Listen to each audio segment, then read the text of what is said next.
PolitiChicks. Meet the PolitiChicks.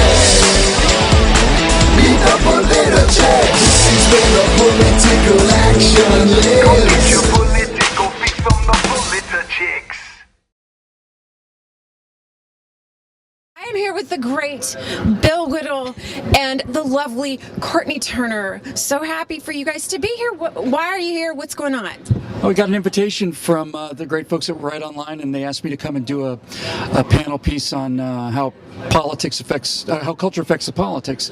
And those of us who are in showbiz and politics know that, you know, politics is downstream of culture, and people are going to vote the way they feel, not necessarily the way they think, and the way they feel is determined by the culture. So it's a pretty big deal. And Right Online's just been tremendous hosts. They've been very generous and flew us out here. So really looking forward to it.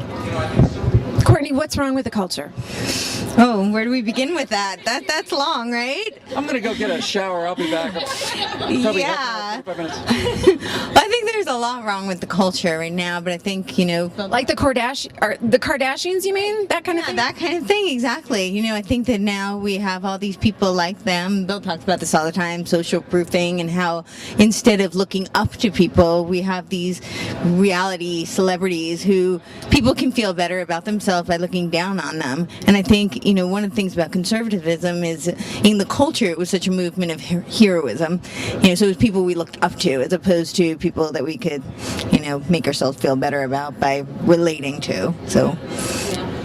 Bill, in the media, which, as you know, is so slanted far left, look at the difference. Look what culture they push. Do you see heroes like Tim Tebow being raised up, or do you see the Kardashians? Which is it? I mean, it's absolutely unbelievable. Do you see a shift at all coming? I got to hold the mic for this one. And the only reason I do is because you mentioned Tim Tebow. I went to the University of Florida in 1979, and my first year there, they went 0-10-1. They didn't win a single game. Tim Tebow is not just a great quarterback and not just a great leader, because I saw him. Tim Tebow is the best man I've ever encountered. I've never met him, but in the culture, I don't know a better person. He's utterly vilified and utterly mocked. It just bounces off of him, because when you have that kind of character built into you, you're immune. Nothing can touch you. They say things about Tim Tebow that are unimaginable. Tim Tebow doesn't care. You know why? Because Tim Tebow's not doing it for what other people care about. So much of this pop culture is due to, we know a lot of people in show business and celebrities, and it's all about how do I look. I guarantee you, this is again one of the things I'm going to be talking about, is this idea of social proof.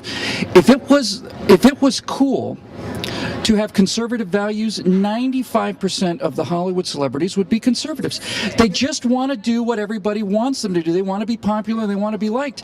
Tim Tebow has a standard of beliefs and morality and character. You don't have to agree with his morality or his beliefs, but he has a standard that's internal and is above whatever people think. So Tim Tebow could be the last guy on earth who believes what Tim Tebow believes, and he's still going to believe it. And that's why I like Tim Tebow so much, because he's just terrific. And just as a small point, that's why I had to grab the mic, because I'm so impressed with this guy. Tebow, it looked like he won a championship as a starting quarterback, then we missed a year, then he won as the starting quarterback, and it looked like we were going to win that final year too. And then they lost a game, the Gators lost a game that they should have won. We really were heavily favored, and they lost. And after the game, there's a press conference, and Tim Tebow stayed in the locker room with his team for about 50 minutes. They kept everybody waiting. He went and talked to his team. Tebow came out and said, "We let all of you down. We weren't prepared. We weren't ready. And I give you my personal promise. Not that we're going to win every game we ever play, but from this point forward, we will not give you less than 110% of everything we've got. And that is a promise from me to you." Now, why is that important to me?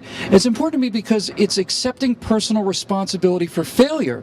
And if you look at Barack Obama, no, seriously, if you look at this guy who's made his entire career promoting union causes and so on, when it looked like he was going to lose in Wisconsin, he just ran away. He should have been there. He should have taken that loss like a man and a leader and stood in front of his people and said, "They whacked us. They shellacked us. And if we want to win in November, we better get our act together and improve our game." But he doesn't do that. So Tim Tebow, Barack Obama, close call.